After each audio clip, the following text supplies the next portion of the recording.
अगर आप मनीष कश्यप के समर्थक हैं तो यह खबर आपके चेहरे पर मुस्कुराहट ला सकती है, क्योंकि मनीष कश्यप पर जो एनएसए लगाया गया था उस एनएसए को मदुरई कोर्ट ने हटा दिया है और एनएसए हटना मनीष कश्यप और उनके समर्थकों के लिए एक बहुत बड़ी और राहत वाली खबर है। इस खबर के साथ खबर अब यह भी है कि क्या मनीष कश्यप को जमानत मिल जाएगी, क्योंकि एनएसए उन्हें जेल में रखने की एक बहुत बड़ी वजह थी। हालांकि फिलहाल वो मदुरई कोर्ट में नहीं है, वहां से पटना कोर्ट में। खबर यह भी आई कुछ जगह से कि शायद मदुरई कोर्ट ने उन्हें बेल दे दिया था, लेकिन पटना में जो उनके और दूसरे मामले हैं उसमें वो जेल में है। बिहार में जो सरकार है उसके खिलाफ मनीष कश्यप अक्सर ऐसी भाषा का इस्तेमाल करते हैं जो शायद सरकारी तंत्रों को परेशान करने वाली हो या उनको चोट देने वाली। जैसे मनीष कश्यप पिछली बार जब जमानत पर निकले थे, या जमानत पर नहीं निकले थे, मनीष कश्यप पिछली बार जब कोर्ट जा रहे थे पेशी के लिए, तब उन्होंने कहा था कि जी हम डरते थोड़ी ना, हम फौजी के बेटा हैं,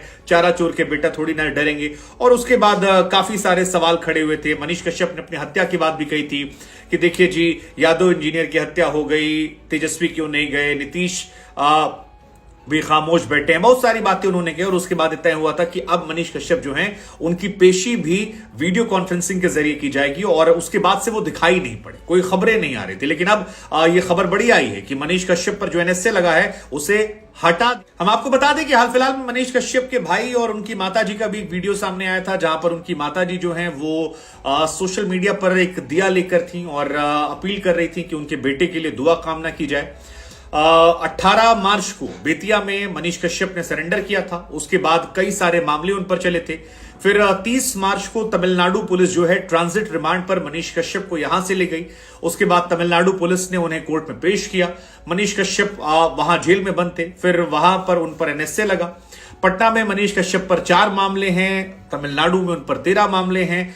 बिहारी मजदूरों के फर्जी वीडियो बनाकर वायरल करने का उन पर आरोप था और तमिलनाडु पुलिस ने इसी को लेकर 13 मामले जो थे वो दर्ज किए थे। 6 केस में ऐसा है जहां पर मनीष जो है वो नामजद आरोपी है। हालांकि उसके बाद मनीष वहां से पटना आते हैं। पटना आने पर उनके स्वागत सत्कार की तस्वीरें भी निकल कर आई। बहुत सारे उनके समर्थक जो थे वो जोश में नजर आ रहे थे। मनीष कश्यप की कहानी ऐसी है कि या तो उनको लोग बिल्कुल पसंद करते हैं या दूसरा वर्ग है जो बिल्कुल उनको नापसंद करता है। जो नापसंद करने वाला है वो आज भी लिख रहा है कि मनीष कश्यप को जेल से रिहा नहीं होना चाहिए, कोशिश कीजिए कि मनीष कश्यप वहीं रहें। बिहार में तेजस्वी जरूरी है, नीतीश जरूरी है। अगर मनीष कश्यप जैसे लोग जेल में रहेंगे तो वहीं दूसरा वर्ग जो है वो कह रहा है कि देखिए जी शेर जो है वो बाहर आ गया है, अब मनीष बाहर निकलेगा, खुशियां आने वाली हैं, लौटेगा, सत्ता बदलेगा। बहुत सारी बातें जो हैं दोनों वर्ग से अपनी अपनी रखी जा रही हैं इस वक्त सोशल। हालांकि मनीष कश्यप इससे पहले आखिरी बार चर्चा में तब आए थे जब पेशी वाला मामला निकलकर सामने आया था, जब वो हथकड़ी दिखाते हुए उन्होंने कहा कि मर जाऊंगा झुकूंगा नहीं, बाथरूम में रहता हूं, वहां गंदा गंदा स्मेल आता है, ये लोग धुआं फूंकते हैं, सिगरेट विगरेट और गांजा फूंकते हैं, वो सब हवा मुंह पे मारते हैं, लेकिन हम डरेंगे नहीं, हम चारा चोर के बेटा नहीं है, डरेंगे। ये सारी कहानी जो मनीष की ये निकल कर आई थी। अब अगर अभी भी आप में से कुछ लोग ऐसे हैं जो मनीष कश्यप को नहीं जानते थे तो हम आपको बता दें कि मनीष कश्यप की कई पहचान। उनकी एक पहचान है इंजीनियर की, इंजीनियर मनीष कश्यप। एक पहचान है उनकी यूट्यूब और सोशल मीडिया के जरिए जर्नलिज्म करने की। तीसरी पहचान उनकी है एक ऐसे नेता की जो चुनाव लड़ता है, यूथ नेता, और हार जाता है, विधानसभा का चुनाव लड़ता है, लोकसभा में भी हाथ आजमाता है। उनकी 5वीं पहचान है फेक वीडियो फैलाने वाले की। 6ठी पहचान है एक हार्डकोर हिंदुत्व वाले व्यक्ति की। 7वीं पहचान है एक ऐसे व्यक्ति की जो गरीब गुरबा की बात उठाता है।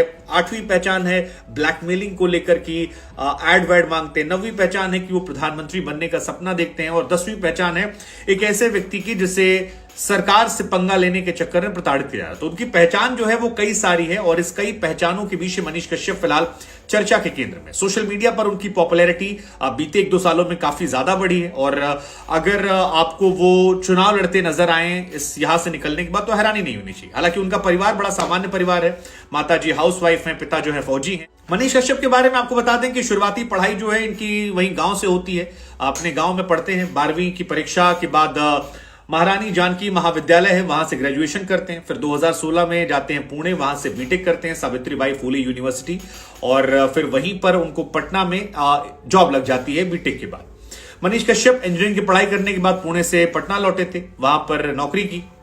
टाइम काम किया, लेकिन धीरे धीरे उनकी जो इच्छा थी वो उनके दोस्त मणि द्विवेदी और बाकी लोग जो हैं उनके साथ सोशल मीडिया और तमाम चीजों में आने लगे। और उसके बाद सोशल मीडिया के उन्हें कई सारे वीडियोस वायरल हुए, जिसके बाद उन्होंने जर्नलिज्म की शुरुआत की। हालांकि 2020 आते आते उनका झुकाव जो है जर्नलिज्म से पॉलिटिशियन की तरफ हो गया था, और 2020 में विधानसभा चुनाव जब था तो चनपटिया से निर्दलीय उम्मीदवार बनकर चुनाव लड़ते हैं और 9,239 वोट पाकर वहां से तीसरे नंबर पर रहते हैं।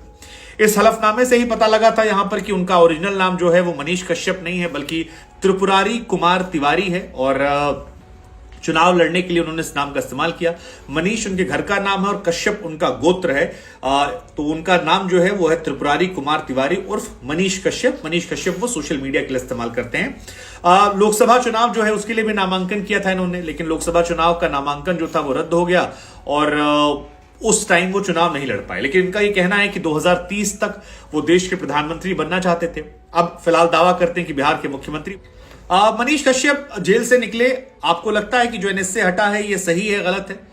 अगर हटाया गया है तो लगाने वाले क्या गलत थे? और अगर एनएसए, हालांकि एक ऐसा मामला है जिसको लेकर 80-90% देखा गया है कि जिस व्यक्ति पर एनएसए लगाया जाता है बाद में कोर्ट हटा देती है, और कोर्ट हटाती तब सवाल आता है कि क्या राज्य सरकारें जो होती हैं वो एनएसए का दुरुपयोग करती हैं?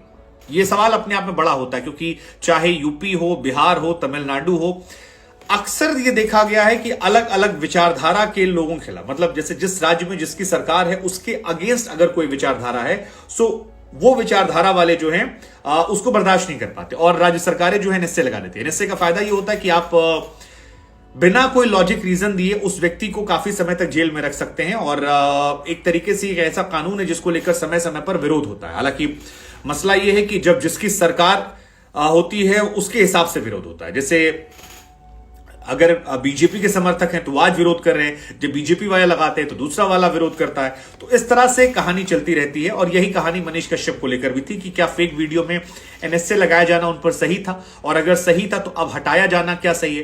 हालांकि मनीष कश्यप अपने सच तक चैनल के जरिए भी जाने जाते हैं, पॉलिटिशियन है, एक ठेठ बिहारी अंदाज है, बाबा बागेश्वर से लेकर सोनू सूद के साथ उनकी पहचान है। फिलहाल सोशल मीडिया पर राइट विंग का उनको पूरा सपोर्ट है, और क्या वो जेल से लौटेंगे अब आगे आने वाले वक्त में यही